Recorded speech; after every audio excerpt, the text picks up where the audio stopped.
Assalamualaikum warahmatullahi wabarakatuh. Kami dari Universitas Pelita Bangsa, Fakultas Ekonomi Bisnis, Prodi Manajemen. Kami akan mempresentasikan suatu materi untuk memenuhi syarat tugas ujian akhir semester genap mata kuliah akuntansi biaya.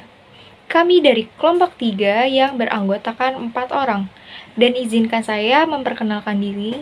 Perkenalkan, nama saya Yuliani dengan NIM 1120101111. Perkenalkan, nama saya Fauzianisa Kurniawati dengan NIM 11201141. Perkenalkan, nama saya Cindy Belasari dengan NIM 1120101183. Nama saya Sepia Yufaradila dengan NIM 1120100002. Langsung saja untuk materi presentasi yang akan disampaikan berjudul Buku Besar Akuntansi Biaya. Yang pertama ada pengertian buku besar. Buku besar atau yang juga dikenal dengan General Ledger adalah salah satu bagian dari siklus akuntansi. Isi dari buku ini adalah kumpulan transaksi yang termuat dalam jurnal umum dan jurnal khusus. Secara sederhana, buku ini menggolongkan dan mengelompokkan akun perkiraan yang sama agar memudahkan akuntan dalam melakukan identifikasi akun-akun. Selanjutnya ada fungsi buku besar. Fungsi buku besar ini terbagi menjadi 4 bagian. Yang pertama ada alat untuk meringkas data transaksi yang telah dicatat dalam buku jurnal umum. Yang kedua ada alat untuk menggolongkan data keuangan serta mengetahui jumlah atau keadaan rekening atau akun yang sebenarnya, apakah ada perbedaan atau tidak. Yang ketiga ada sebagai dasar penggolongan transaksi yang ada pada jurnal sebelumnya atau jurnal umum. Dan yang terakhir, sebagai bahan kelengkapan dalam penyusunan laporan keuangan. Sekian dari saya, dilanjutkan oleh rekan saya bernama Fauzia. Untuknya, saya persilahkan. Baik, terima kasih Yuliani. Selanjutnya, saya akan menjelaskan tentang manfaat buku besar. Yang pertama, menyeimbangkan berbagai laporan keuangan. Yang kedua, memiliki rekam jejak utama laporan keuangan. Yang ketiga, memberikan petunjuk terhadap aktivitas transaksi yang ganjil atau tidak biasa. Yang keempat, membantu menunjukkan adanya manipulasi data atau tindak kecurangan dalam pencatatan. Yang terakhir, untuk mengetahui kondisi kesehatan finansial perusahaan atau bisnis. Di sini saya akan menjelaskan tentang macam-macam buku besar. Macam-macam buku besar. Yang pertama, buku besar umum. Jenis buku besar umum merupakan buku yang berisi catatan transaksi keuangan berupa perkiraan pada suatu periode tertentu seperti kas, utang usaha, persediaan utang usaha, dan modal. Pencatatan ke buku besar umum dilakukan secara berkala, biasanya pada setiap akhir bulan berdasarkan jurnal khusus atau hasil rekapitulasi jurnal khusus. Yang kedua, buku besar pembantu. Buku besar pembantu alias tambahan merupakan sekelompok rekening yang khusus mencatat rincian piutang dan utang usaha yang memberi informasi secara mendetail. Buku besar pembantu juga terdiri dari 2 jenis. yaitu buku besar pembantu piutang usaha dan buku besar pembantu utang. Sekian dari saya. Nah, jadi selanjutnya ada bentuk buku besar. Bentuk buku besar ini ada 4. Yang pertama yaitu berbentuk T, yang kedua yaitu berbentuk skontrol, yang ketiga adalah berbentuk travel, dan yang keempat yaitu berbentuk travel berkolom saldo rangkap. Nah, yang pertama akan kita bahas yaitu bentuk buku besar yang berbentuk T. Nah, buku besar berbentuk T ini adalah buku besar yang paling sederhana dan bentuknya seperti huruf T besar. Sebelah kiri menampilkan debit dan sebelah kanan menampilkan kredit. Nah, bisa dilihat contoh kasus kas pada bulan Januari. Nah, untuk kas ini sendiri, apabila kas bertambah, maka jumlahnya ada di debit. Namun ketika kas berkurang, maka jumlahnya ada di kredit.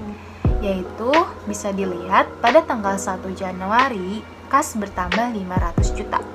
Maka kita tulis di debit.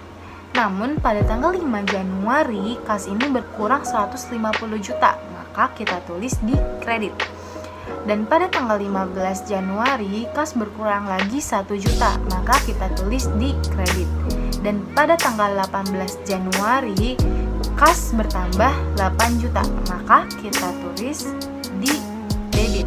Namun pada tanggal 20 Januari, kas berkurang sebanyak 750.000, maka kita tulis di kredit. Lalu selanjutnya kita menjumlahkan bagian debit, yaitu 500 juta ditambah 8 juta, yaitu hasilnya 508 juta. Dan untuk kredit sendiri 150 juta ditambah 1 juta ditambah 750, maka hasilnya adalah 151.750. Lalu untuk melihat sisa kas, kita bisa menjumlahkan debit dikurang kredit, yaitu 508 juta dikurang 151.750, maka hasilnya yaitu 356.250.000. Nah, yang kedua ini ada buku besar akuntansi berbentuk skontrol.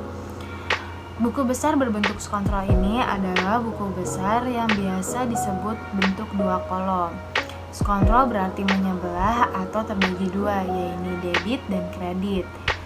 Bisa dilihat di atas ada contoh kasus pada bulan Agustus 2020. Dapat dilihat bahwa debit dan kredit ini menyebelah gitu dan terbagi menjadi 2 kolom. Jadi pertama kita akan membahasnya dahulu ya. Langsung saja.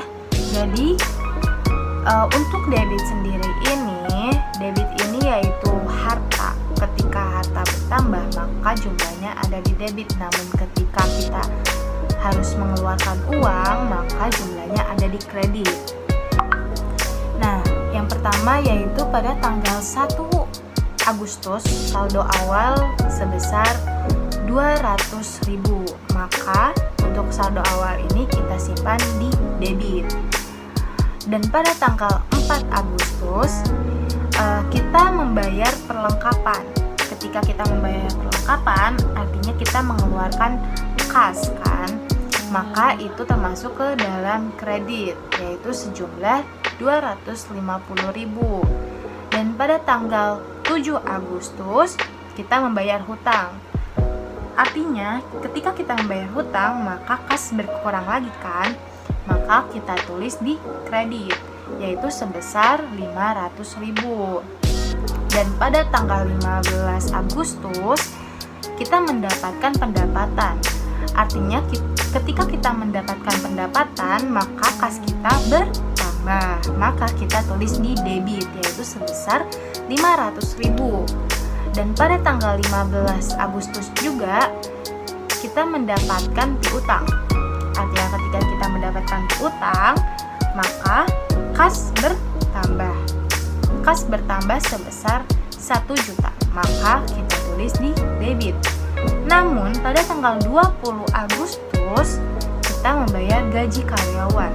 Ketika kita gaji karyawan, artinya kas berkurang sebesar 950.000.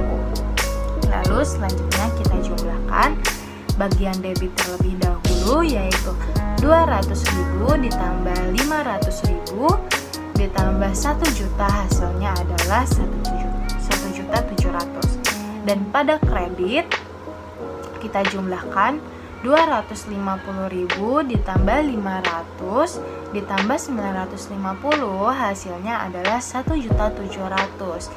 Maka hasil debit dan kredit pada bulan Agustus balance.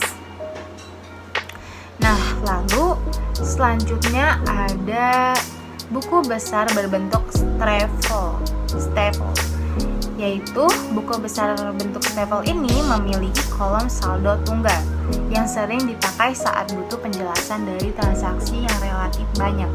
Nah, bisa dilihat di samping ini ada contoh buku besar berbentuk staple berkolom saldo tunggal, yaitu pada kolom pertama ada tanggal, yang kedua ada keterangan, yang ketiga ada referensi, yang keempat ada debit, yang kelima ada kredit, dan yang sampingnya ada debit kredit, dan yang satunya adalah saldo.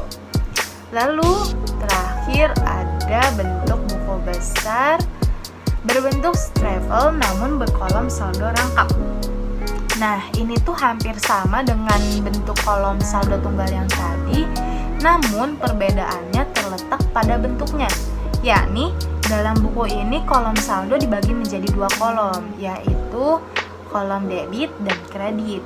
Kalau yang tadi di bentuk staple itu dia itu saldo tunggal, jadi saldo dan debit kreditnya ini dipisah. Namun pada bentuk staple berkolom saldo rangkap ini, saldonya dibagi menjadi 2 kolom, yaitu ada debit dan kredit.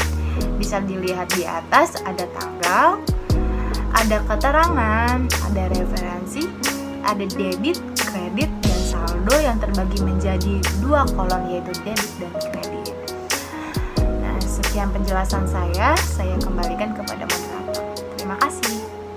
Sekian presentasi dari kelompok kami. Mohon maaf jika ada kesalahan kata. Wassalamualaikum warahmatullahi wabarakatuh.